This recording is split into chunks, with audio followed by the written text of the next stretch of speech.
Muy buenas tardes, bienvenidos a la tercera sesión del curso del neoimpresionismo, el modernismo, 1880-1914.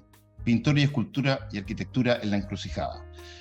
Bien, estamos en la unidad 1, que son los últimos estertores impresionistas, ya pasando, ¿no es cierto?, a el cambio que van a suponer después ya los postimpresionistas a partir de la próxima semana. Pero es importante porque esta me da la impresión de que con el neoimpresionismo, ¿no es cierto?, un enfoque científico de la composición pictórica, es el menos tratado quizás, ¿no es cierto?, en el arte, y hay un aporte impresionante. De partida, hay que decir, ¿no es cierto?, que el neoimpresionismo es prácticamente paralelo al impresionismo y al postimpresionismo. Son cuestiones que todos se conocen, ¿no? Son todos más o menos, el epicentro de todo esto es París siempre, y los artistas principalmente son todos franceses. Pero lo interesante de esto es que aquí en el neoimpresionismo hay dos cosas que se juntan. Por un lado tiene que ver, ¿no es cierto?, con un estudio del paisaje, y sobre todo, a pesar de que hay paisaje urbano, también muy importante todo el tema campesino. ¿Ah? Vamos a ver tres pintores hoy día que son importantes. Uno es Paul Signac, el que está un poco se retratado ahí por Maximilian Luz.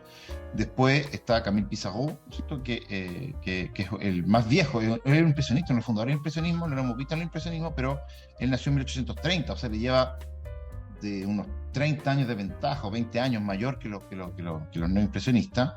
Y el otro, el que vamos a ver ahora, nosotros, que es Georges Seurat, ya que son los importantes que vamos a ver hoy día.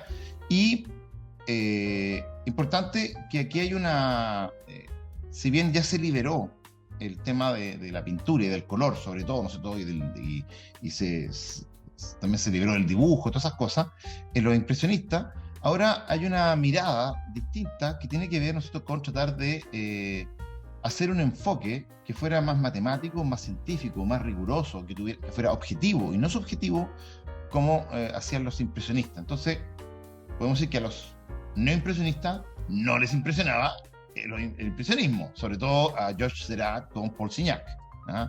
Sí, Camille Pissarro, que es más antiguo y que, como les decía, es más viejo, pero él va a pintar con ellos en la década entre 1880 y 1890, va a pintar, algunos dicen que entre 1884 y 1889, va a ser lo más preciso, pero incluso puse una pintura en 1891 de Camille Pissarro, y que la verdad es que todavía tiene los residuos de esto, aunque él hace una crítica, después como que se cansa y no quiere ser considerado neoimpresionista. Pero estos 10 años o estos 6 años, dependiendo un poco cómo lo consideren los artistas, los críticos, la verdad es que en esa época pinta 350 cuadros, ¿no? En esa década, 350 cuadros. Claro, de formato pequeñito, de 60 por 40, 50 por 60, qué sé yo, pero son neoimpresionistas, o sea, 350 cuadros es bastante. Bien, es alto. Y por otro lado, bueno, tenemos algunos pintores, como el caso nosotros que vamos a ver ahora nosotros, que es el que vamos a partir viendo, que es Georges Seurat, que lamentablemente, no sé por qué se me pega el cuadro, pero dice: el pintor anarquista es el que crea cuadros anarquistas. Perdón, el pintor anarquista no es el que crea cuadros anarquistas, sino el que sin deseo de recompensa lucha con toda su individualidad contra las convenciones burguesas oficiales por medio de una contribución personal, dice Paul Signac. Esto es bien importante porque, como les decía, si una característica tiene un enfoque matemático, el otro punto es que los tres pintores, tanto Seurat como Camille Pissarro y como Signac, están los tres ligados al movimiento del anarquismo. ¿Ah? Y el anarquismo, como ustedes ven, esto es tratar de hacer una solución de cooperativista, como decir, de la sociedad, sin el concurso, la participación del Estado. Pero ellos, la crítica que hacen, y podemos decir que están los tres alineados, es que ellos no quieren hacer un arte, porque la pregunta es cómo hacer un arte anarquista. Y el arte anarquista no es un problema de tema, y eso a mí me pareció fantástico, sino que es un problema de forma, que es un poco la discusión que yo les decía con respecto al arte sacro alguna vez, que decía que el problema del arte sacro es un problema, no es de tema, o sea, no por hacer una crucifixión es un arte sacro, podría ser un arte religioso, ¿no es cierto? Sino que es un problema de forma, de cómo se hace. Entonces, lo que él quiere es que la revolución, lo revolucionario, sea básicamente el aporte a modo, a la forma de pintar. ¿Ya? Eso es como lo impresionante o lo valioso del aporte de ellos. Bueno, como vemos ahí, el neoimpresionismo habitualmente se sitúa entre 1886 a 1906, por eso algunos clasifican que Camille Pissarro es como de 1886 a 1890, 1889, cuando pinta su mayor producción, vamos a decir, neoimpresionista. Eh, este es un pintor, y estamos hablando, ¿no es cierto?, de Georges Seurat, que es pintor que lamentablemente muere muy, muy, muy joven, a los 31 años, así que nos deja muchas obras, muy obsesivo, obras que de formato más medio, podríamos decir, algunos son de más de un metro y medio por un metro, cosas así, son muy, muy, o sea, cuadros que pueden meterle, ¿no es cierto?, 6 años pintando el cuadro. Van Gogh pintaba un cuadro en una hora, entonces, un poco para entender un poco las dimensiones. ¿Ah? Entonces, vida corta y producción que demanda mucho tiempo de observación, trabajos previos, ¿no es cierto?, y trabajos de la teoría del color, por este enfoque científico, van a ser los elementos que finalmente van a provocar que su obra sea pequeña, podríamos decir. ¿Ah? Y podemos ver la pintura, ¿no es cierto?, que abre el neoimpresionismo y la pintura que cierra con mucha claridad. ¿Ya? Bueno, dice Henri Faucillon, que es un historiador del arte muy conocido, sobre todo los medievalistas, dice: Seurat es un químico del color. Es el poeta más sensible al encanto de la envoltura, a la especie de bruma psíquica con lo que él ve abrigados a los seres vivientes. Es un estilista, inquieto por esta geometría secreta de rectas, curvas, espirales y arabescos, que imponiendo a las formas un ritmo y una cadencia, no las hace parecer más misteriosamente bellas. Perdón, nos las hace parecer más misteriosamente bellas. Entonces, es bien interesante. En su primero trabajo, él trabaja simplemente con el lápiz y en un papel texturado, ¿no? Se llama papel con T.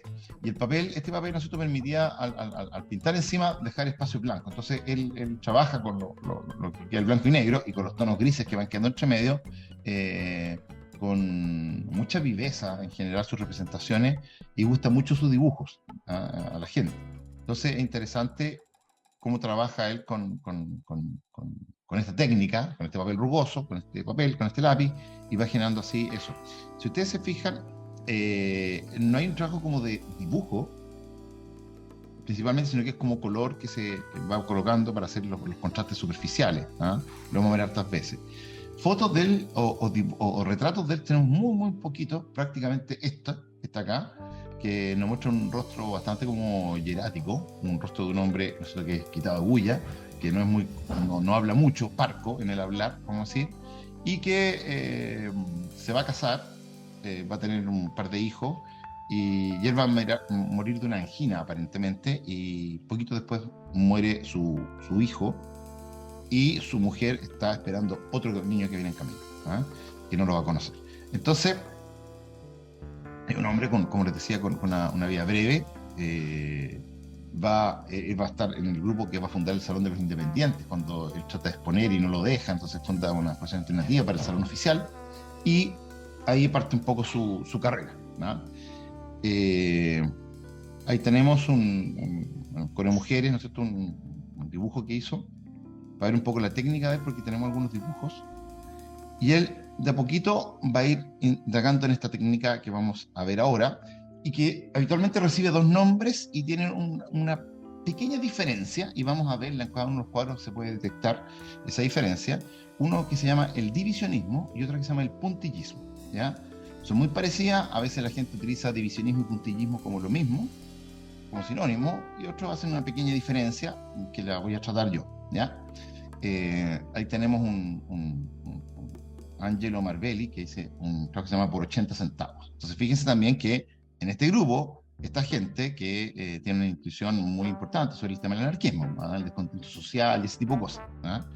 Bueno, divisionismo sería un término que designa la técnica pictórica sobre la cual los tonos y matices se obtienen mediante la aplicación de pequeñas zonas de color sin mezclar en el lienzo, pero que se combinan ópticamente en la visión del espectador. Es decir, yo tengo los colores primarios, el amarillo, el rojo y el azul.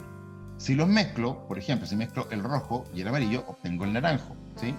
Y si mezclo, qué sé yo, el rojo con el azul, tengo el violeta o el morado. Y si mezclo el azul y el amarillo, obtengo el verde, ¿no es cierto? Perdón.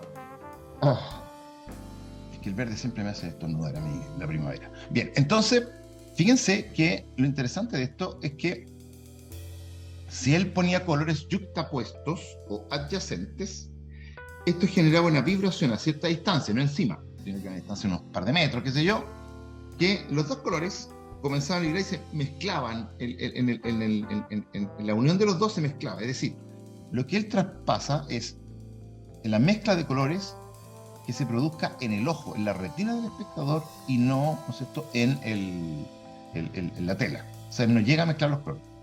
Entonces, esto requiere bastante estudio para ir viendo, siempre hacen estudios previos para ver un poco las zonas de color y van viendo y se van demorando, ¿ah? Hacen práctica, entonces esto es lo que vemos en el trabajo, pero básicamente eso. Ellos quieren llegar a formalizar, podemos decir, una teoría matemática o científica acerca de la interacción del ojo entre el color, ¿no es cierto?, y cómo funciona entre el observador y la tela. Entonces traslada un poco que la responsabilidad de concebir los colores, de mezclar los colores, ocurre en el espectador. Esto es súper interesante, es muy matemático, es muy ingeniería si queremos, es muy científico, pero le da un soporte que llamó mucho la atención en los círculos, ¿no es cierto?, de artistas que empezaron a entender este tema. Bien, eso es lo que pasaba. Entonces, siguiendo las reglas establecidas por Ogden Roth y Michel Eugene Chevreul, que son los que hacen estos estudios de contrastes de color, hacen unas mezclas, que son los que, ahí viene la Gladys, son unas mezclas que permiten de alguna manera, ¿no es cierto?, mezclar ópticamente estos colores, utilizando esas teorías que no son de ellos, sino que ellos las aplican, podemos decir, en la pintura. Bien, entonces lo que intenta es que los contrastes de color se consigue cuando estos producen un efecto de luminosidad debido a la combinación de fragmentos adyacentes, como decía, dos colores, ¿ah?, que podían generar la mezcla. Si pongo el amarillo y el azul juntos, me va a generar un verde, ¿ah? Eso es lo que yo planteaba. Todo ello otorga una especial textura al lienzo, así como efectos de movimiento y vibración. Entonces esta idea que el color vibrase es muy importante, es muy interesante, es muy atractivo, porque genera zonas, al tener los colores complementarios que se llaman después, que no solo se conocen los que están al otro lado en la rosa, es súper interesante porque los complementarios y los dos colores complementarios juntos generaban también un tema muy interesante visual, ¿ah?, en el color.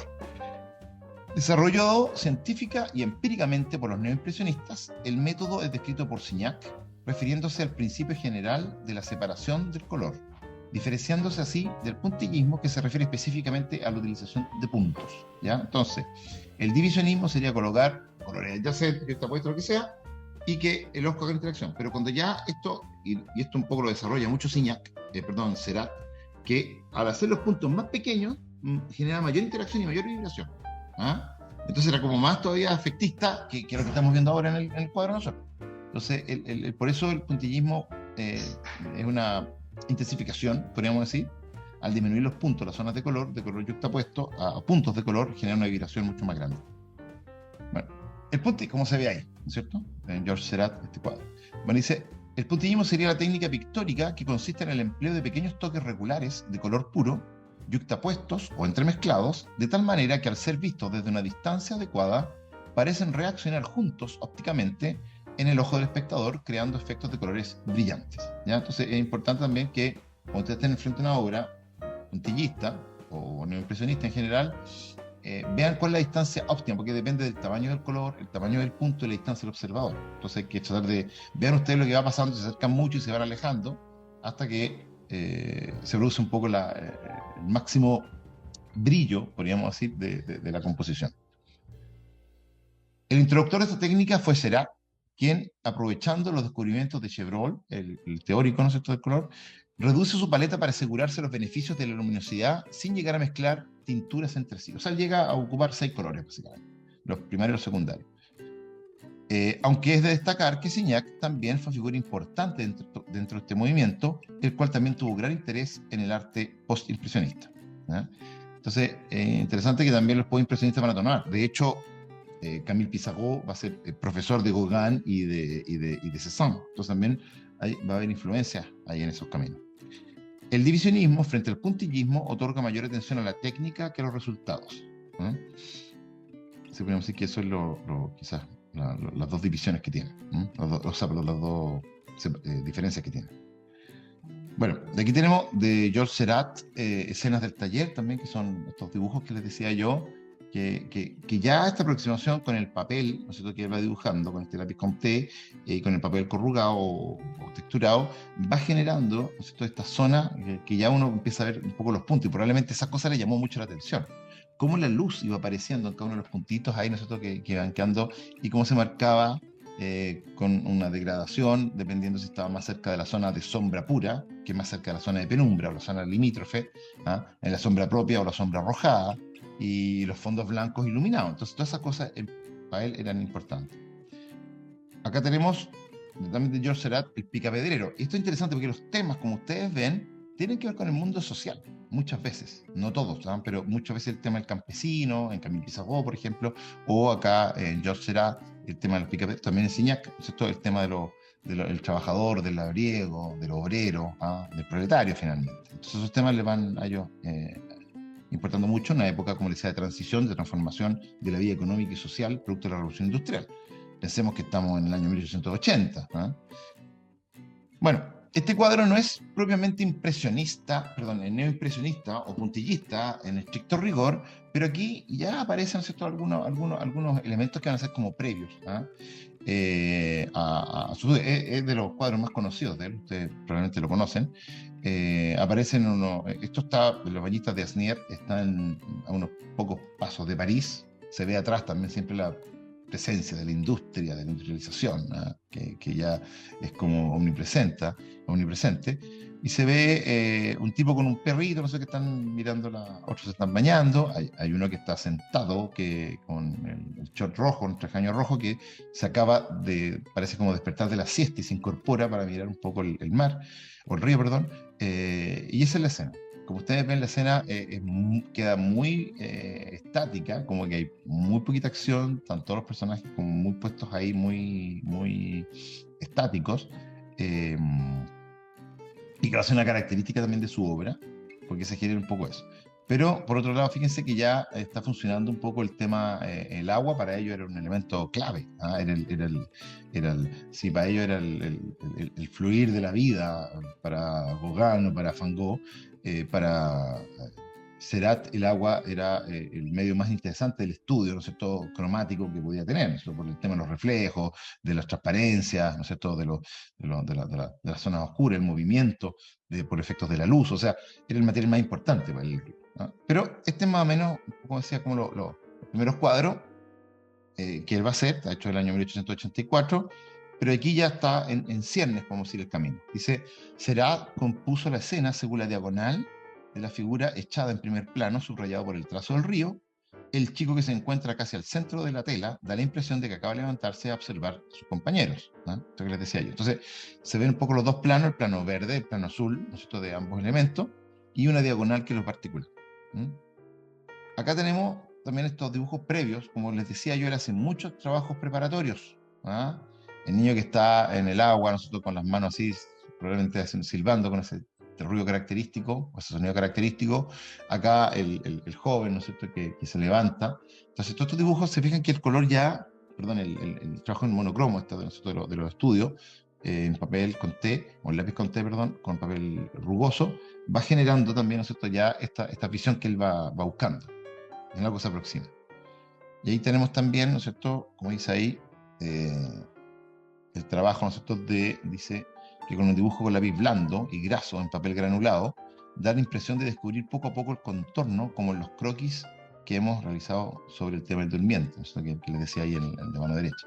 Entonces, como el papel al trabajar sobre este papel granulado, podemos decirlo rugoso, van apareciendo estos puntos de luz, ¿ah?, y de sombra. Entonces, y eso le llama a él poderosamente la atención. Bueno, y aquí llegamos a su obra maestra. Este es como podríamos decir, el cuadro, ¿cómo se dice? Manifiesto. El manifiesto, podríamos decir, de George Seurat, este paseo el domingo en la Gran Jaté. Pasa un poco lo mismo. Si ustedes se fijan, la diagonal verde con el agua, que son los árboles, ¿no es cierto?, y las zonas de color verde claro y de color verde oscuro. Que lo interesante es que esto está hecho básicamente con la densificación de puntos de colores yuxtapuestos y que permite, ¿no es cierto?, generar esta zonificación. El cuadro está articulado principalmente en el primer plano por dos grupos, un grupo de las personas que están de pie, que es una pareja, de un hombre que está con su amante. Decimos su amante porque, si ustedes se fijan, en la mano lleva un mono que está jugando con un perrito, aparentemente, pero el mono es símbolo de la lujuria. Lo que quiere indicar será, ¿no es cierto?, es que estos tipos no iban con sus esposas, sino con las amantes, en estos paseos de domingo. Y después se ve un grupo de personas sentadas en el primer plano sobre el fondo verde oscuro, con un perro y una persona que está echada, ¿no es cierto?, que son los grupos de la izquierda. Y después ya se ven mamás con sus niños, o grupos, ¿no es cierto?, de mujeres que están paseando en distintos lugares, con esta luz característica, ¿no es cierto?, y todo muy estático, como les decía yo. Pero claro, cuando empezamos a mirar con atención, nos empezamos a dar cuenta que todo hecho solamente con puntos. Entonces, también es un trabajo que uno dice, wow, ¿cómo lo hace? Él hace un trabajo previo, que es este estudio, que también está en el Metropolitan Museum, que es el estudio final de la Gran Yaté, que es el cuadro o la pintura que está en un óleo, ¿no es cierto?, más pequeñito, pero que está a la izquierda, y que se ve ya un poco como las zonas de color él los va definiendo. ¿Se fijan? Va colocando ya las manchas de color. O sea, podríamos decir que este cuadro podría ser más divisionista y esto es más puntillista. Podríamos decir, pero esto es un estudio, no es que quiera hacer dos versiones del cuadro, sino que es un estudio previo, solamente para ver un poco cómo interactúan los colores en gran escala y después ya lo va afinando. Pero eso es más o menos cómo él trabaja. Entonces, como dice aquí, este último esbozo, que es el último, porque trabaja con muchos esbozos para ir avanzando, contiene ya todos los elementos que aparecerán en la versión final de la obra. Y ahí se ve un poco cómo se estructura, se articula un poco el cuadro, y dice: el esquema ilustra la composición de la Gran Yaté basado en un sistema científico de líneas verticales y horizontales. No solo el estudio del color, sino que la composición que él hace también es muy matemática. Siempre trabaja en tramas y en retículas, habitualmente horizontales y verticales, pero también vamos a ver que en algún minuto va a trabajar con diagonales y con mixtilinas, tanto ortogonales como diagonales y curvas para trabajar. Pero esto es un estudio que ustedes van a ver que es muy meticuloso en hacerlo. ¿Bien? La vertical, que divide el cuadro en dos partes iguales, determina la posición central de la figura central. ¿Bien? Entonces, esta mitad que está ahí, ¿no es cierto?, divide un poco a la mujer que viene con el quitasol, con la niñita, ¿no es cierto?, que corta un poco el cuadro en dos, que viene como frontalmente hacia nosotros. Cada mitad está dividido por dos líneas sobre las cuales se hallan dos grupos principales. El de la derecha, formado por la pareja de pie, les decía acá, que está a este lado. Voy a poner el entero. Este grupo acá, ¿no es cierto?, que es la pareja con el monito y el perro. Y el segundo grupo, ¿no es cierto?, que son dos personajes que están sentados, una mujer y un hombre, y otro hombre que está echado, ¿no es cierto?, con el perro. Entonces, eso es más o menos un poco cómo lo articula el cuadro como presentación, y ahí juega con los dos ámbitos de color. Entonces, fíjense que siempre va trabajando esos como dos ámbitos de forma paralela. Ahí está un detalle. Aquí se puede ver un poco la yuxtaposición de los colores, como les decía, y cómo va generando con los colores, por ejemplo, en este caso el color lila o morado, en el caso del hombre, de la camisa roja o de la remera roja que tiene este hombre. Ustedes se fijan que la parte de atrás, de abajo, tiene mayor concurso del color morado, y por lo tanto va generando una gradación. Entonces la luz va pasando de una zona más iluminada, igual está en sombra porque está bajo los árboles, pero una zona de penumbra que está acá abajo, producto de eso. Igual con el pantalón, se fijan. Y las zonas de tránsito son las zonas cómo trabajar esta zona, que tiene que ver cómo junta los dos colores, y van armando un poco ese borde también, que también es un borde que interactúa muy, muy, muy interesante, igual allá, ya se alcanza a ver ahí. Entonces, todo eso va trabajando. Fíjense ahí también cómo se ven en el pasto esos cambios que van generando también la distinta granulosidad, podríamos decir, del puntillismo.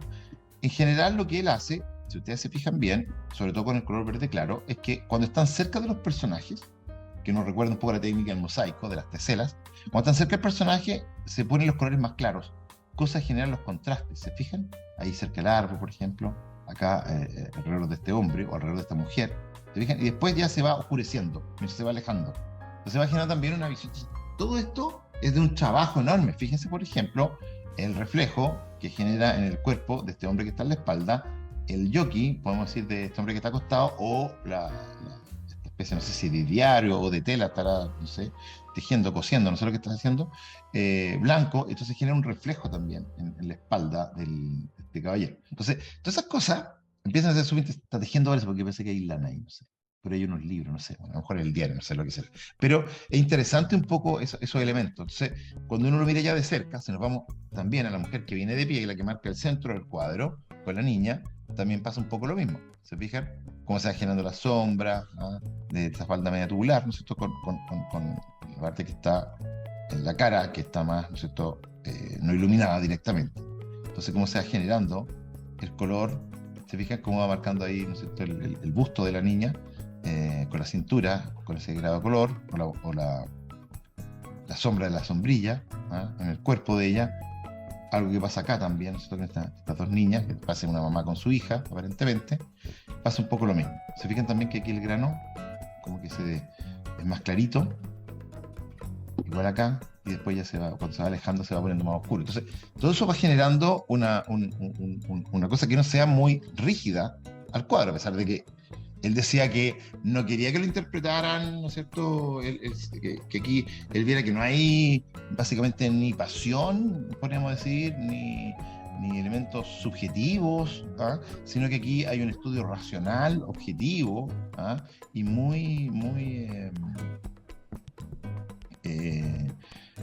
¿cómo se dice? Reiterado, ¿no?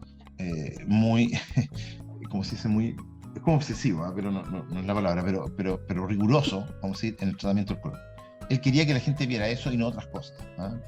Ahora, de que quería solamente eso, quizás puede ser más discurso que la realidad, pero aquí está la mujer que les decía con el perrito y el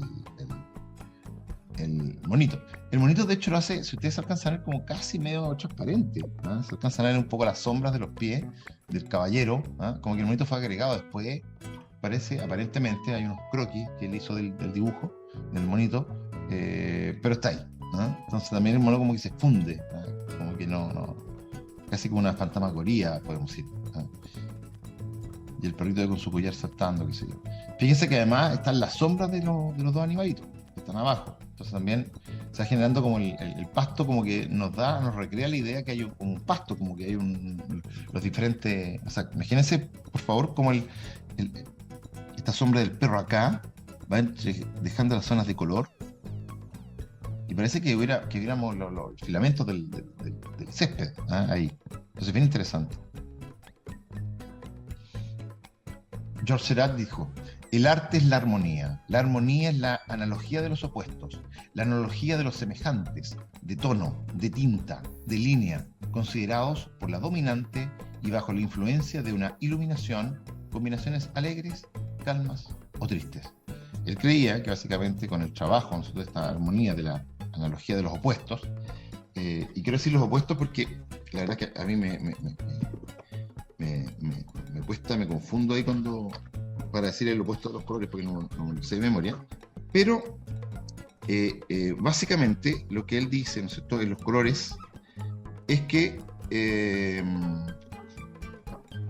un segundito, el trabajo de los colores opuestos, ¿no es cierto?, dice que los colores son, como decía, azul, amarillo y rojo, y los complementarios son rojo, verde, azul, naranja, amarillo, perdón, los complementarios son rojo y verde, eso es lo que decía. El rojo, el complementario es el verde, el azul con el naranja y el amarillo con el violeta.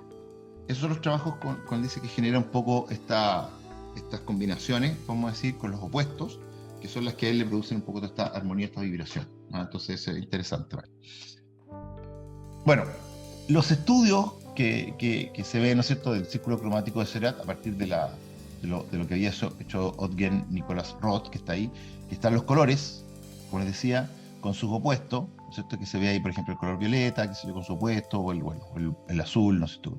Y dice: el círculo cromático de Seurat, realizado a partir de Ottgen Nicolas Roth, para tener una idea clara del funcionamiento de los colores, Seurat dispuso alrededor de su círculo los colores del arco iris, rodeados por tonos intermedios: azul, azul de ultramar natural, azul de ultramar artificial, violeta, púrpura, púrpura, rojo, carmín, púrpura, rojo, carmín, rojo, vermellón, minio, naranja, amarillo anaranjado, amarillo verdoso, verde amarillo, verde esmeralda, azul muy verde, cian verde, azul verde, cian. Bueno. Lo interesante, ¿no es cierto?, es que se agrega el blanco para obtener una gama de tonos que va del blanco roto al blanco puro. y el disco le permitía encontrar fácilmente el complementario de cada color al aplicar científicamente sus teorías a las telas, a sus telas. Entonces, con eso él sabía que los colores que producían el máximo eh, eh, ¿cómo se dice? Complemento entre uno y otro, y con lo cual, ¿no es cierto?, el complementario genera también la máxima luminosidad o brillo entre uno y otro. Y por otro lado, el esquema de abajo, lo que les decía yo esto delante, que aquí están los colores, ¿ah? El esquema de los colores de la paleta de Seurat que usa, que son los de arriba, y después acá está el cuadrado blanco. Entonces, cuando él lo mezcla con blanco, este amarillo queda así, este rojo, este naranjo queda así, ¿ah? Y básicamente son las combinaciones que él hace de los colores mezclados con blanco, ¿cierto?, que él va trabajando. Entonces, esa es como la paleta técnica que él trabaja en estos cuadros. Y acá está otro diagrama de Oudgen-Roth, ¿cierto?, que también estudió cuidadosamente Seurat y proporciona una escala de tonalidades compuestas a partir de 6 colores para reconstituir los colores de la luz. Roth colocó toques de 2 colores muy juntos, de manera que tal que se mezclan en el ojo, situado a cierta distancia. Esta experiencia es la base del impresionismo, ¿eh? Que podríamos verla encarnado acá. ¿Se fijan? O sea, cuando él hace participar, por ejemplo, esos 2 colores, o esos 2 colores, o esos que están ahí, o esos que están ahí, o esos que están ahí, se va generando un poco eso, ¿eh? Entonces así, en su obra, aquí estoy haciendo una ampliación muy grande de un cuadro, se alcanza a ver todo esto. Fijan, todo este estudio, como dicen, es muy paciente, es muy obsesivo, por decir algo, ¿no es cierto?, es muy riguroso para poder hacer este tipo de cosas. Como les decía, este cuadro, parte de un cuadro que se demoró creo que 6 años en hacerlo, ¿eh? Por el rigor que tenía. Bueno, aquí tenemos un cuadro que se llama Le Bec Hoc a Grantham, que es un peñón, ¿no es cierto?, que está sobre el mar, visto como desde arriba, de un acantilado prácticamente, lo cual, ¿no es cierto?, la fuerza, la potencia del acantilado, y también se genera algo así como bien agresivo, pero por otro lado también como potente, sobre el mar mirado desde arriba, y con estas mezclas de colores. Aquí se ve un poco, fíjense cómo trabajan los 3 planos, el plano del primer plano del pasto, el plano del mar y el plano del cielo, cuando esta ave revoloteando, ¿no? Y se alcanza a ver cómo participan un poco los colores y cómo vibran, ¿no? La vibración es enorme, ¿ya? Por ahí va el trabajo que está haciendo este pintor, y que es, como les decía, una cosa muy matemática o muy científica. Aquí tenemos otro parecido, ¿se fijan?, que es la playa de Bas-Boutin, no sé, en Honfleur, en 1886. Aquí participan 4 elementos, porque se ve la masa verde, se ve la playa y la roca, después se ve el mar y después se ve el agua. Entonces fíjense, por ejemplo, las nubes, como esas nubes que están a punto de deshacerse, no sé si están fijados cuando esas nubes, como hoy día, por ejemplo, esas nubes que aparecen de repente muy cargadas, pero después están a punto como de desintegrarse, como al mediodía, cuando hay esa como neblina que se empiezan a deshacer las cosas. Bueno, esa como producto de la evaporación o lo que sea, eso es lo que está pasando. Entonces también es muy interesante el efecto que logra en esto.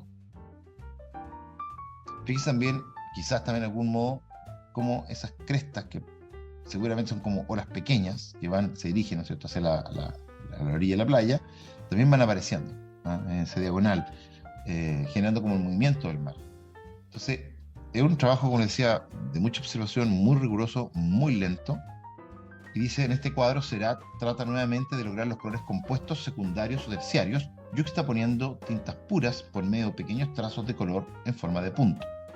¿Se fijan? Y así va logrando un poco la impresión de que el ojo mezcle y haga la mezcla óptica, digamos, para que vea y comprenda el cuadro.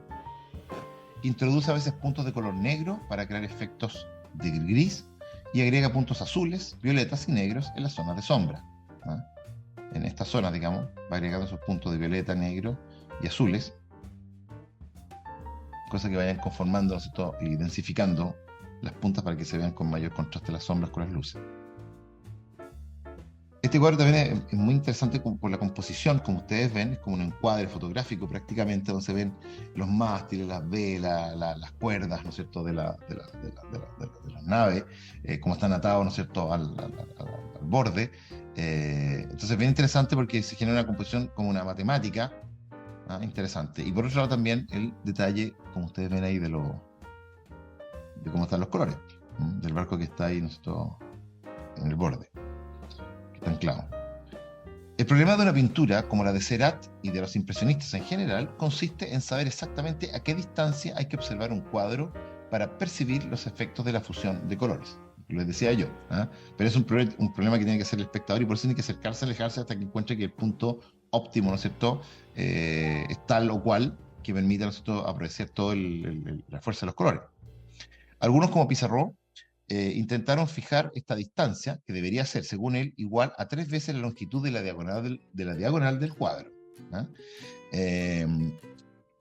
Pero finalmente es sobre el observador sobre quien recae la tarea y el placer de poner a punto su retina, de manera que reconstruya y vea las tonalidades deseadas por el pintor, ¿ah? Así que él tiene que hacer el trabajo de acercarse o no para ver finalmente la mezcla.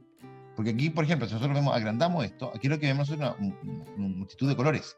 Pero acá lo que vemos es el reflejo del barco en el agua.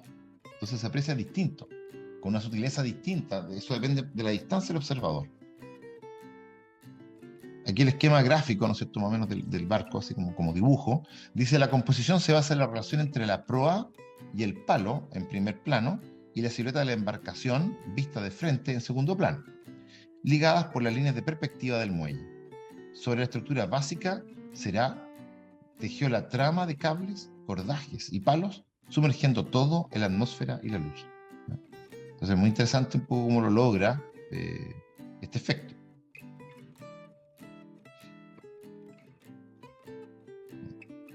Este cuadro es bien interesante, ¿no es cierto?, porque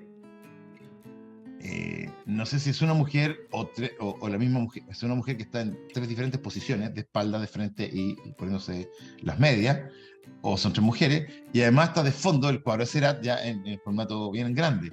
Entonces es bien interesante un poco el cuadro porque recrea también el placer de la Gran Jatte, ¿no es cierto?, la composición. Y eso lo hace muy notable el cuadro. Y también la posición de las niñas. En este cuadro, a esta distancia, como estamos viendo nosotros, como que lo observamos bastante, un cuadro bastante normal, podemos decir, pero si usted se fija en el cuadro de la Gran Jatte, el paseo de la Gran Jatte, sí se observa como el puntillismo. Entonces es como un juego, como el que hacía Velázquez con el tema de los espejos, cosas así, que es bien interesante. Ahí está la composición, nuevamente la trama, como ustedes ven de la división del cuadro, en tramas horizontales, con algunas diagonales estadas como por el cuadro y el encuadre, ¿no es cierto?, del cuarto donde están las niñas. Dice: las figuras de las modelos dispuestas de acuerdo con una búsqueda cuidadosa del equilibrio, de la composición, una en el centro y las otras 2 en los lados, por eso la división en 4, cada una, ¿no es cierto?, el eje de cada una de las niñas, dan la impresión de entrar en un espacio-tiempo como si el observador entrara en la tela, siguiera los diferentes movimientos del personaje, único y triple a la vez, y volviera alrededor del mismo, ¿ah? Como que fuera la misma niña en distintas secuencias, o fueran 3 mujeres, pero genera un poco eso. Entonces es muy interesante la ambigüedad que genera. Ahí están estudios, por ejemplo, de los estudios previos que hace de la modelo de la vista frontal. Y el estudio de abajo, por ejemplo, parecería más divisionismo, si podríamos llamarlo así estrictamente, al de arriba, que es más, ¿no es cierto?, más puntillismo. Bueno, ahí están dice: los numerosos croquis son un testimonio del concienzudo trabajo de Seurat antes de llegar a la versión definitiva. Y ahí se ven algunos detallitos, ¿no es cierto?, con los colores yuxtapuestos que les decía yo, ¿se fijan? El rojo con el amarillo, o el verde con el naranjo, y ese tipo de cosas. En el cuadro final colocó la sombrilla amarilla, la roja y la media verde en el orden de los colores del círculo cromático de Charles Henry. Entonces, al final, todo el plano de abajo es un estudio cromático de eso. Ahí tenemos los estudios que él hace, algunos estudios del modelo de frente.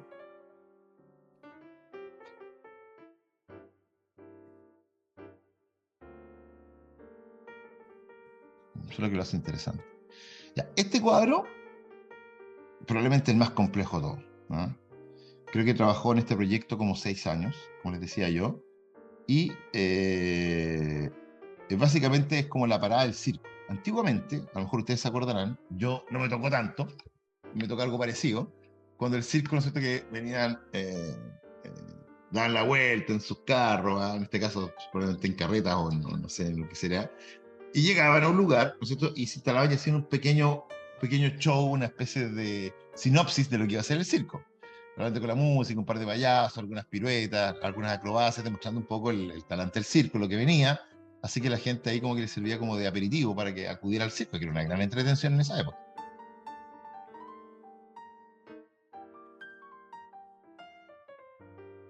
Bueno, entonces, esta es la composición. Fíjense bien cómo está,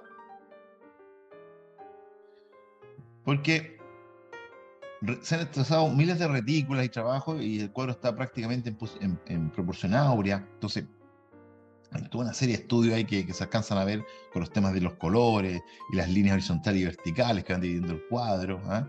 Y cómo va organizando. Entonces, es un trabajo muy concienzudo. Esto nos sirve para ver lo riguroso o quizá, ¿no es cierto?, lo obsesivo que era en el trabajo de su pintura, ¿ah? Esta es una fiesta, ¿no es cierto?, más o menos de un circo en 1900, para que ustedes vean lo que es. La gente se juntaba, ¿no es cierto?, aquí se ponía la gente del circo, veían algunos números, hacían sus anuncios, decían que no iban a hacer las funciones, presentaban algunas cosas, ¿ah?, para que la gente se fuera, ¿no es cierto?, sumando al circo que llegaba a la localidad. Esto es más o menos lo que está pintando ahí, ¿ya? Para ver un poco la foto del circo Corby. Y ahí se ven, ¿no es cierto?, algunos payasos, el maestro Corales, qué sé yo, y los personajes. Entonces, eso era más o menos lo que él está relatando en su pintura, ya para tenerlo más o menos claro. Ahí está, por ejemplo, el tipo que tocaba la música ahí con el trombón o con no sé qué, pero bueno, cuando nos acercamos, vemos el trabajo, se fijan que prácticamente no hay un rostro ahí. De lejos, claro, cuando combinamos, parece el tipo que está tocando el trombón o lo que sea, y se ve el rostro, pero al acercarnos, vemos que es un juego de colores muy consensuado que finalmente, como les decía, él supongo que tiene que pararse, alejarse, pintar, después volver a ver y mirar, y entonces ahí va como viendo para generar el trabajo. Es un trabajo, la verdad es que, fíjense que lo que aparentemente podría ser una capucha, una especie de chaleco con capucha negra, se acerca y tiene el concurso, ¿no es cierto?, de muchos colores que van participando ahí, ¿ah? Y van generando estos como golpes de luz que les decía yo, de contraste con los colores. Fíjense nada más eso, esa articulación entre estas zonas más bien azuladas y estas más verdosas con esta naranja, y cómo se van mezclando aquí para allá. Como el ojo va creando la frontera, que es media difusa, pero que va haciendo el tránsito de que el color va cambiando, ¿ah? Del naranjo se transformando en verde, del verde al azul, ¿ah? Y eso. En la estructura en general, como les decía, muy matemática, se descubrió que este cuadro, que se llama la superposición de la media dorada, que son todas esas que dice SO2 o SO1 o SO3, SO4, con la retícula, ¿cierto?, que ahí marca un poco la división del cuadro, estarían en una proporción divina, ¿ah?, que se las voy a marcar ahí,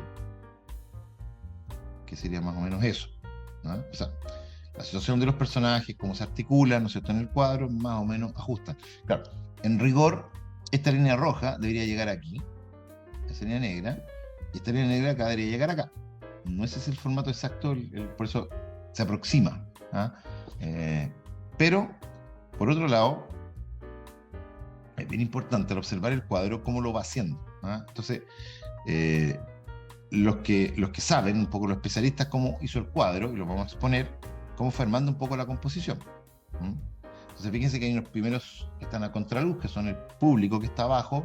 Después están los personajes principales, en este caso el tipo que toca el trombón, qué sé yo, el maestro Corales, y atrás están otros músicos más, o esta gente, no sé si son músicos, gente que está como detrás de un aparador mirando por un vidrio, o son parte del show, pero lo interesante es que están ahí. Fíjense el trabajo que hizo para el estudio, para la parada del circo, Seurat, lo hizo sobre madera, y fíjense cómo juntó los colores. Es lo que estaba haciendo una escena nocturna, ¿ah? Que no son muchas las escenas nocturnas que él pinta, pero él hizo una escena nocturna, por lo tanto, las lámparas, ¿no es cierto?, a gas que iluminan, qué sé yo, el espacio, los personajes, el color con estas zonas que están en contraluz, ¿ah?, y los personajes del primer, segundo, tercer plano. Entonces, todo eso lo va estudiando él. Entonces, ahí está un poco la composición que les decía yo. Seurat colocó sus personajes según ejes verticales. Suprimió la perspectiva y la profundidad para obtener un efecto bidimensional esencialmente decorativo. Aquí no hay escorzos, o sea, las personas están de lado o están de frente prácticamente. Entonces es una visión frontal, ¿tá? 2D, no es 3D, no intentan una ilusión de perspectiva ni mucho menos, sino que un efecto bidimensional, esencialmente decorativo, donde las siluetas oscuras se destacan sobre el fondo rodeado por una especie de halo. El Parade de Cirque representa el espectáculo secundario o desfile del Circus Corby en la Place de la Nation, y fue la primera representación de una escena nocturna y su primera pintura de entretenimiento popular. Será trabajó en el tema durante casi 6 años antes de completar la pintura final. O sea, por favor, fíjense el trabajo concienzudo que él va haciendo sobre esto. Bueno, la técnica dice, ¿qué procedimiento usó Seurat para la parada? Preparó la tela con un fondo claro para acentuar la luminosidad de los colores. Luego aplicó los primeros tonos que van del azul a los violetas o al naranjo. Dibujó a continuación la red de líneas ortogonales para colocar a los personajes a lo largo de las verticales y pintó con tonos oscuros, violetas, azules y tierras de sombra las figuras del primer plano, que se ven ahí. ¿Se fijan? Más el músico, qué sé yo, con el payaso con el trombón en el centro. Y el otro personaje, más abajo, dice a la derecha, con algunos toques de azul claro para la camisa, continuó con los tonos más cálidos, ¿bien? Para los músicos, el director, los primeros sobre un fondo luminoso, obtenido con una gran variedad de tonos que van del azul al amarillo, y el segundo sobre un fondo pigmentado de trazos verdes y ocres. ¿Ah? Entonces de ahí fue más o menos configurando cómo va haciendo un poco el procedimiento. El historiador del arte, Alfred Barr Jr., describió Parade de Cirque como una de las pinturas más importantes de Seurat, su formalidad y simetría como altamente innovadoras, y la colocó como la más geométrica en diseño y la más misteriosa en sentimiento. Así que son los personajes de abajo. El progreso de los medios científico-mecánicos de representación, como la fotografía, constituyó un desafío para Seurat, que se planteaba la forma de competir en precisión, muy lejano del empirismo de los impresionistas, que era simplemente la experiencia intuitiva, ¿no es cierto?, subjetiva. Decidió afrontar el problema yendo hasta el final de su forma de ver y de descomponer la luz en sus diferentes componentes cromáticos. Dividió la luz en una infinidad de puntitos obtenidos por una serie de trazos minúsculos, por los diferentes tonos que lo componen y que reconstruirán el tono local en la retina del observador. Finalmente, el color que nosotros vemos, el tono local, lo vemos con nuestra retina que nuestro ojo mezcla, ¿no? Pero si nos acercamos mucho, vamos a ver que hace la pintura no tiene sentido, pero cuando nos vamos alejando, va cobrando ciertas luces, las sombras, las gradaciones, qué sé yo, los contrastes lumínicos, lo que sea. Y eso es lo que lo hace interesante, ¿no? Bueno, voy a retroceder para que la veamos finalmente de nuevo después de todo esto. Veamos la obra original. Ahí. Eso es lo que finalmente reconstruye él.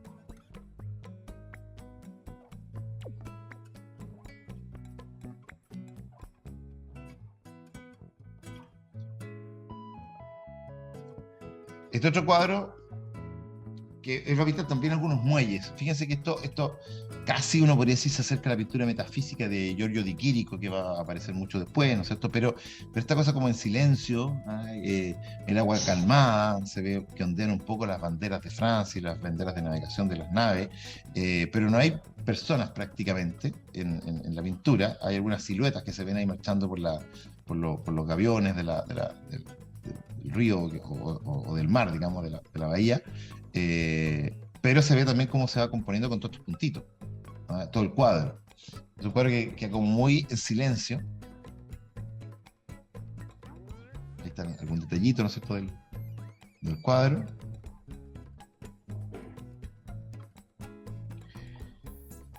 Y Van Gogh escribió esto a su hermano Theo, ¿eh? Van Gogh es un observador, bien interesante, que está haciendo todos los maestros que hemos visto. Dice, para el punteado, para aureolear u otras cosas, me parece esto un verdadero descubrimiento. Pero hay que prever ya que esta técnica, más que cualquier otra, será un dogma universal. Él entiende la dimensión científica que tiene. ¿Ah? Será un dogma universal.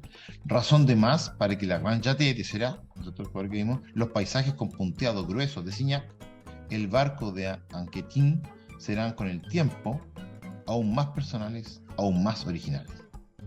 Interesante, porque una pintura fácil, pero Van Gogh la entendió, ¿bien?, de los alcances que tenía. Este este cuadro también ya aquí incorpora lo que les decía ya, no solamente en horizontal, que se ve ahí como una barra, sino que aparecen ya las diagonales. Está dado primero por el chelo con trabajo, nunca sé cuál es, y con las mujeres, ¿no es cierto?, que levantan las piernas. ¿Ah? Entonces se generan unas diagonales ahí y las curvas que hacen con el vestido o la otra diagonal que hacen con el cuerpo. Es bien interesante la composición. Y ahí se ve un poco cómo está armado. ¿Se fijan?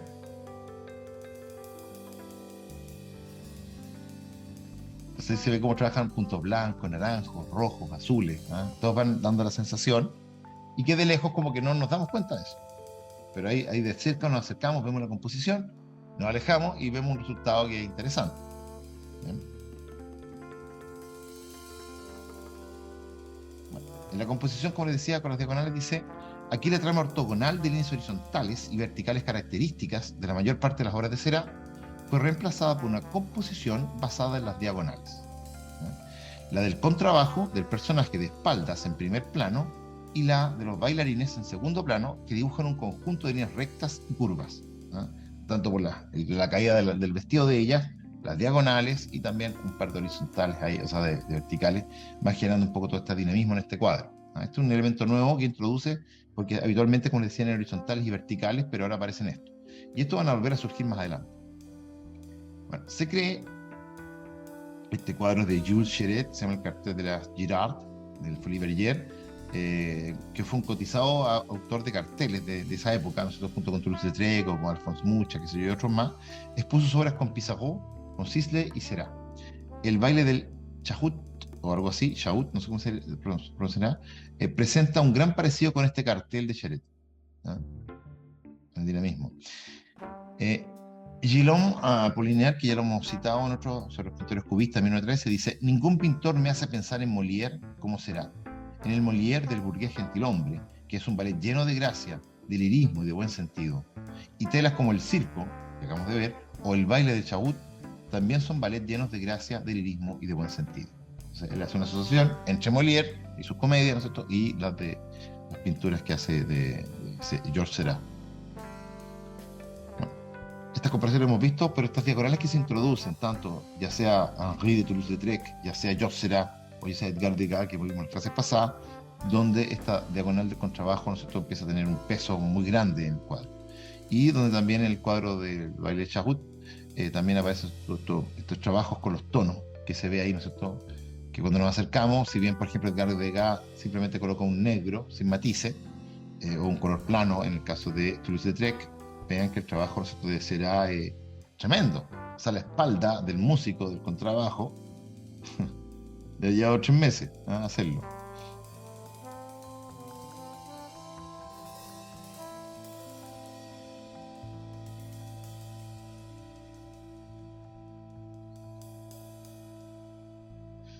Bien, este es el cual se llama Mujer joven empolvándose. Creo que este cuadro originalmente tenía un retrato de él, pero fue borrado. ¿Ah? No sé si estaba donde está el espejo, donde está el florero, esa ventana que se abre. Era como un retrato, pasa que fue borrado de él. Y está, Paul Signac también hace una mujer peinándose también con el espejo. Dice: encontramos aquí varios ingredientes del cuadro de Seurat, en el cuadro de Signac, además del reflejo en el espejo, que crea una especie de complemento espacial de la imagen. Como que casi podría ser como un mismo momento, una misma mujer, observada en diferentes momentos, o de diferentes perspectivas. Ahí se ve cuando nos acercamos, esto que les decía yo del color. El efecto de los tonos, gracias a los innumerables puntos yuxtapuestos y superpuestos, está enriquecido en matices no solo en lo referente a la figura y los objetos, sino también en cuanto al fondo, cuya intensidad y luminosidad varían en concordancia con las diferentes partes de la figura y de los objetos. Lo que les decía yo, si ustedes se fijan nuevamente, volvemos a lo mismo. El halo que se hace en torno a la figura, más clarito, o en torno a su movimiento de la mano, o aquí, ¿no es cierto?, toda esta cosa, y después se va oscureciendo en las otras zonas, y va a hacer que esto sea no plano, sino que le da como una gracia también al fondo, como que todo se moviera, lo hace muy dinámico en la composición, a pesar de lo estático que son las figuras. O sea, como figuras muy estáticos, pero el color, generando esas profundidades, esos cambios, ¿ah? Genera una variación, una variedad, un movimiento, una vibración que es súper interesante. Otro cuadro, el canal de Gravelines, que también citado, se fijan, nuevamente la diagonal, el encuentro del pasto, ¿no es cierto?, con el mar o el cielo, algunas naves. También esa pintura como media metafísica, porque no hay seres humanos, sino que todo está como tranquilo, como medio congelado, es una cosa media curiosa. Ahí se ve un poco la composición. Bien, entonces está en 3/3, un tercio llega justamente, ¿no es cierto?, al encuentro de esta diagonal en ese punto, y el otro parte en el palo de acá, ¿no es cierto?, del otro punto. Y ahí se genera la división con los 3 puntos más o menos equidistantes de la composición. Y la horizontal, el punto medio, donde básicamente se unifican todas las lanchas y los botes y los elementos que están en el agua. La organización del espacio se basa en la extensión del agua, a la cual las 3 orillas dan la forma de un paralelogramo. Las 3 orillas que se alcanzan a apreciar, ¿no es cierto?, del agua que entra en la bahía. En el triángulo de terreno del primer plano y en la franja de cielo que ocupa casi la mitad del cielo, de la tela, perdón. La inmovilidad de la atmósfera está interrumpida por las líneas oblicuas de los mástiles que están a la derecha, ¿cierto?, y del barco de velas rosadas que ligeramente inclinado está entrando al canal, ¿no?, que está en el tercio. Que es este.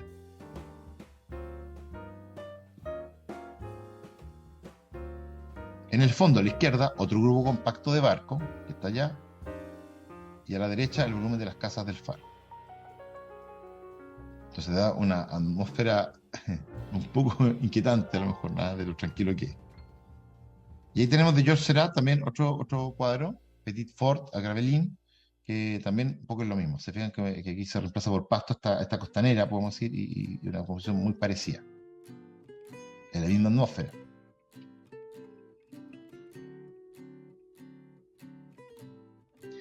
Otra imagen tranquila del puerto y del mar con la misma búsqueda puntillista del color. El triángulo del muelle en el primer plano hace pensar también en la orilla del canal de Gravelines que vimos recién. Bueno, y este cuadro es como el último, creo, de él. El último que pinta en 1891. Él muere ese año. Y es un cuadro bien interesante, ¿no? Fíjense la fuerza del payaso, el primer plano, con su color también muy intenso en el primer plano. Las niñas del circo o los artistas circenses, ¿no es cierto? Uno que está haciendo como un mortal, parece que no sé si estaba parado en el caballo o no, pero lo interesante está el público, pero lo más interesante un poco la composición de los elementos, cómo se van articulando. Cuando le hacemos un estudio geométrico a este cuadro, como que empieza a ser súper interesante.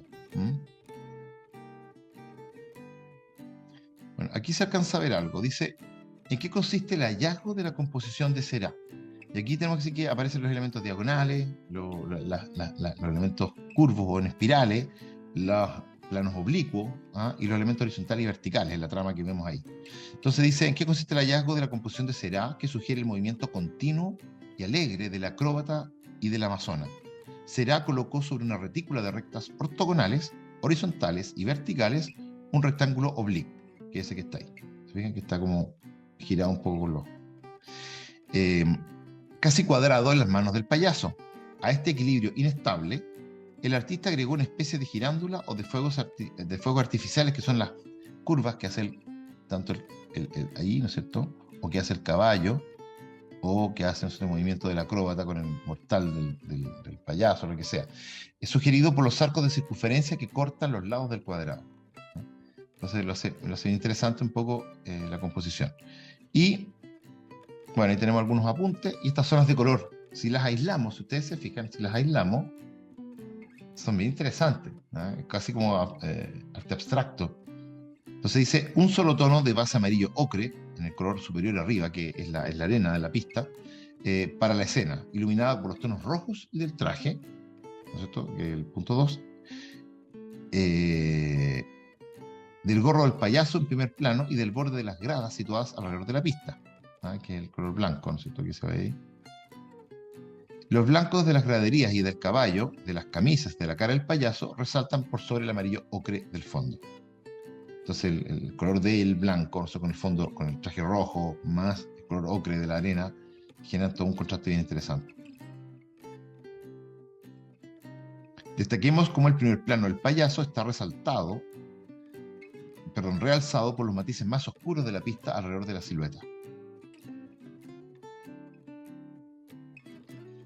Aquí se fijan que hace el contrario que vamos adelante. En vez de declararlo, lo que él hace aquí es oscurecerlo, todo el contorno de la figura. Entonces la realza muy potentemente a primer plano.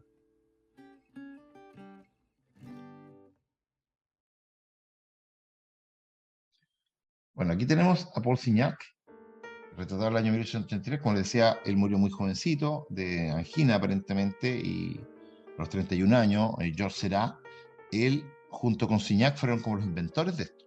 ¿Ah?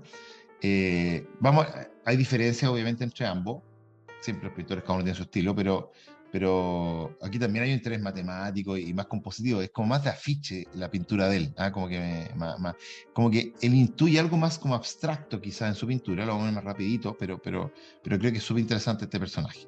Aquí tenemos la aplicación del círculo cromático de Charles Henry, así, aquí lo que hay es un señor como está de espalda en una silla mirando como un paisaje, pero se ven como las franjas horizontales de color, su cabeza, su espalda, o sea, como que aquí, básicamente, lo que está acá arriba es la aplicación cromática de los colores, de los colores complementarios, ¿se fijan? Y que están aquí puestos aquí a disposición en una pintura.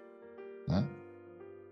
Entonces, bien, es como un trabajo científico de una aplicación cromática de un modelo, de un estudio, de una investigación del color. Y acá tenemos el faro de Pontier, o Portrier, también la composición también similar un poco a lo que vimos de Seurat, ¿no es cierto?, en estas marinas.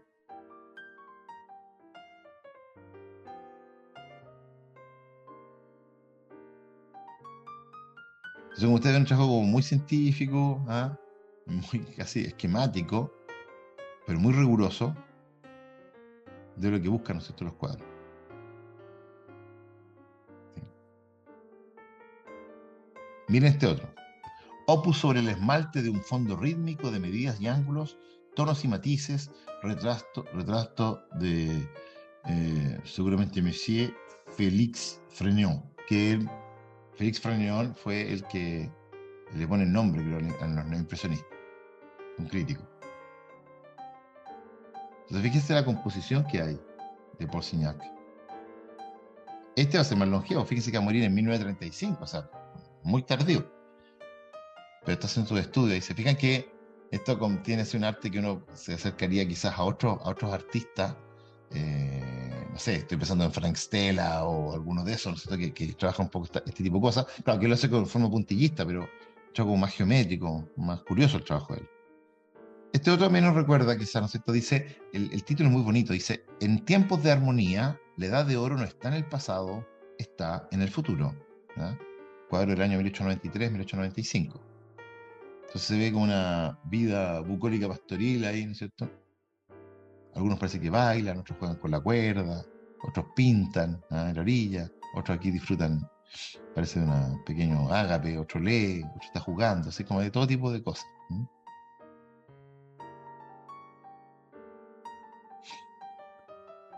Pero un mundo idealizado, ¿no es cierto?, por gente, podemos decir, sencilla, trabajadores probablemente, ¿no es cierto?, que están aquí y quieren disfrutar simplemente la vida, diciendo, bueno, está en el futuro.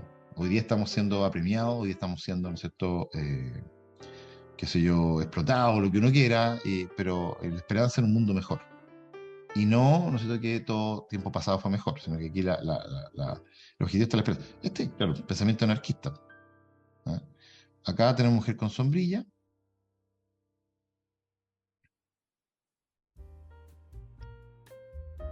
Aquí está mucho más, hay menos ambigüedad, básicamente las zonas de color, verde, morado, naranjo y amarillo, están mucho más identificados, mucho más claros, mucho más separados.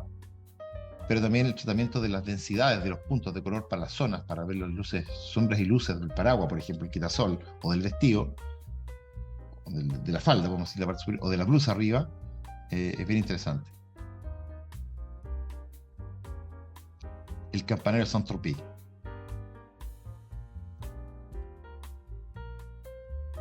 Se fija que aquí podríamos decir que esto se acerca más a un divisionismo que a un puntillismo, como que las paletas de colores son más gruesas. No obstante, el agua, el reflejo del agua es maravilloso. ¿Se fijan? Que cuando nos acercamos a verlo, aquí ya no es el punto tan chiquitito, sino que son zonas de color. más horizontales, como cuadraditos, vamos a decir, que él va pintando en la pintura, en la tela. ¿Se fijan? Cuando ya lo vamos agrandando, vamos viendo que son estos como rectangulitos que él va pintando. Y esto es lo que decía yo, ¿cierto? El demoledor, algo así se traducirá, no sé, tiene que ver con estos obreros. Esto se ocupó para una revista, para un pasquín, un dibujo, que es ese que está ahí, que fue una revista anarquista que se llama Los Tiempos Nuevos, o Le Temps Nouveau, y que, claro, representa, aquí está hecho en pintura, pero esto es lo que ellos decían, que el lenguaje finalmente no tenía que ver con el tema, presentar a obreros trabajando, explotados, abusando del trabajo muy duro, muy penoso, lo que sea, sino que estaba en la técnica o en la forma en que se hacía con esta técnica que era novedosa y quería mostrar otra cosa. Ahora, ¿cómo se vincula la técnica con el anarquismo? Es una pregunta que no resuelven ellos. ¿Ah? Pero en todo caso lo trato mucho yo en el libro que espero que salga pronto, del anarquismo. Trabajo un poco este autor para explicar un poco lo que ellos buscaban, por lo menos. ¿Ah? Que a mí no me parece suficientemente conseguido, o sea, como que no, uno por ver esta pintura no llega, perdón, no, o sea, claro, si uno ve un obrero construyendo, como que es más pregnante para el tema del anarquismo que ver este cuadro, o sea, como dice, no me lleva al anarquismo esto. ¿Ah? Pero quizás él sí veía esta disposición de colores que parecían arbitrarios, pero que finalmente alejándose tenían un orden que se generaba desde un punto de vista, nosotros que al ver la totalidad, y bueno, quizás hay un discurso ahí, pero a mí no me parece tan evidente. Capodinoli, ¿se fijan? ¿Se fijan? Aquí trabajar más con la pincelada más gruesa, como se ve con estas formas de cuadraditos, de puntos más grandes, que esto ya estaría más dentro de lo que llamaremos divisionismo en estricto rigor.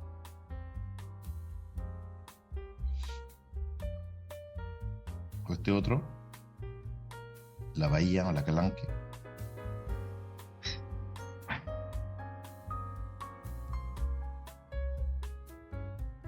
El Gran Canal de Venecia. Es una forma también novedosa. Este otro, Notre Dame de la Garde, la Buena Madre. Interesante la atmósfera que consigue. Sobre todo la participación, ¿no es cierto?, de los mástiles, de los no sé, el palo de mesana y las proas, qué sé yo, los reflejos, y el monte de fondo abajo con la iglesia.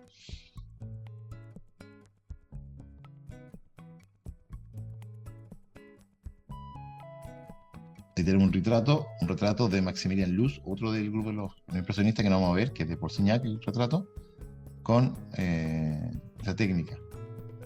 Probablemente sea agua fuerte o algo así.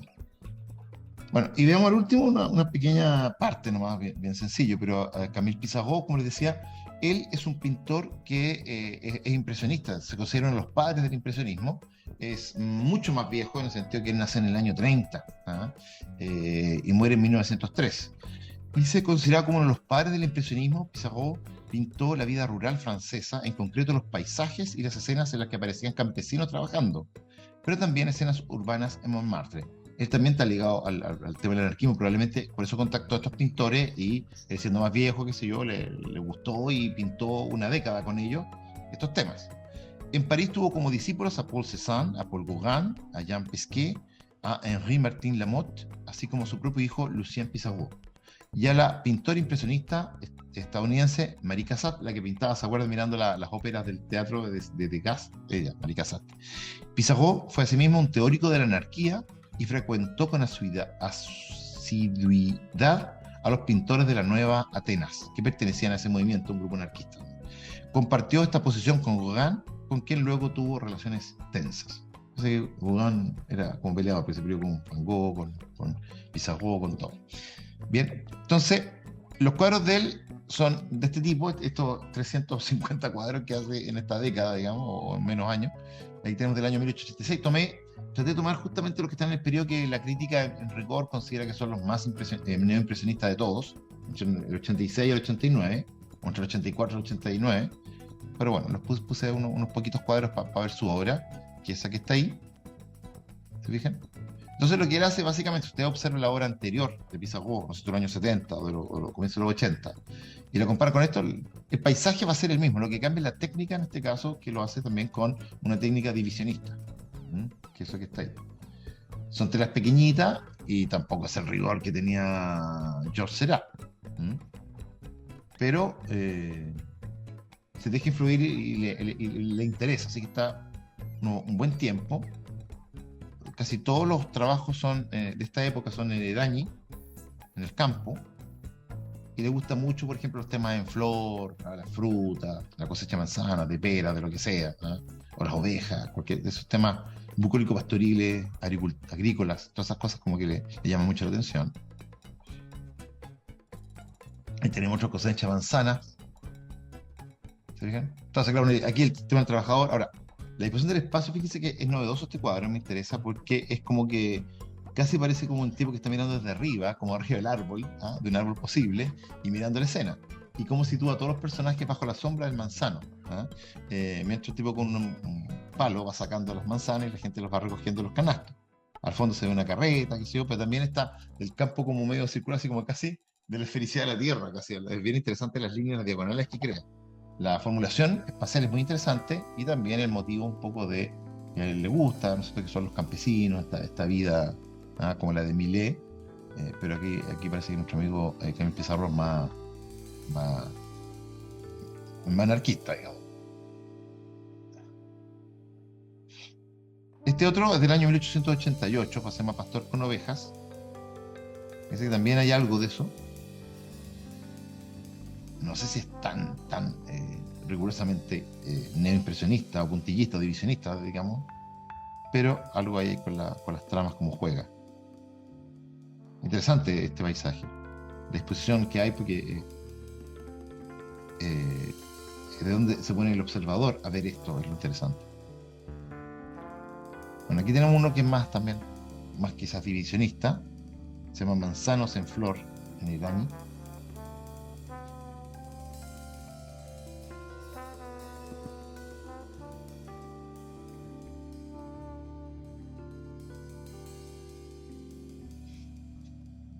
Interesante en todos estos cuadros que vemos como esta idea de la línea, en este caso una especie horizontal, que media curva, pero que va marcando, dividiendo el espacio, ¿ah?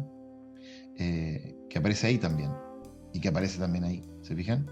Que es un cuadro bien, ahí no, pero como interesante un poco esa disposición.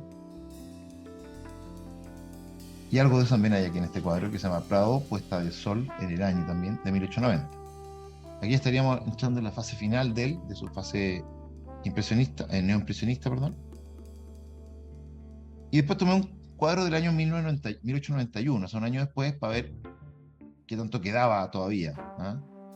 Y uno podría decir que ya, claro, aquí ya como que deja esto, que todavía quedan unos residuos, alguna cosa así.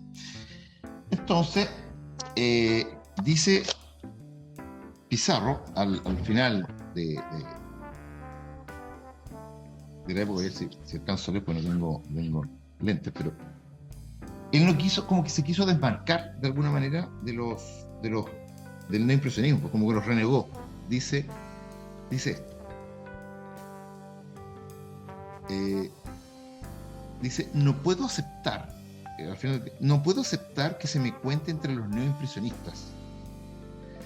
Después de haberme liberado de la teoría sistemática de la descomposición científica de los colores, tras haber constatado la imposibilidad de otorgarle consecuentemente vida y movimiento, la imposibilidad de seguir los fugaces cambios de la naturaleza, la imposibilidad o dificultad de otorgar a mi dibujo personalidad sin caer en vagos redondeos. Es una carta que le hace a Henri van der Velde en Rouen el 27 de marzo de 1896. O sea, como que él va abandonando un poco esta idea, como que siente que no logra expresar, como que probablemente lo que está sintiendo nuestro amigo Pizarro, que pensemos impresionista, que para él es todo sensibilidad, todo subjetividad, todo un tema como más intuitivo, frente a esta cuestión más científica, que es muy racional. Probablemente chocó con él después de tratar de... Y también expresó que, si bien le interesó mucho por esta cuestión como más científica o académica del color, sintió que finalmente no lo representaba, como que no podía expresar lo que él quería decir. ¿ah? Y por eso de alguna forma parece que reniega de esto en los años 1890, pero lo cierto es que también este arte va a llegar hasta 1900, no mucho más allá, ¿ah?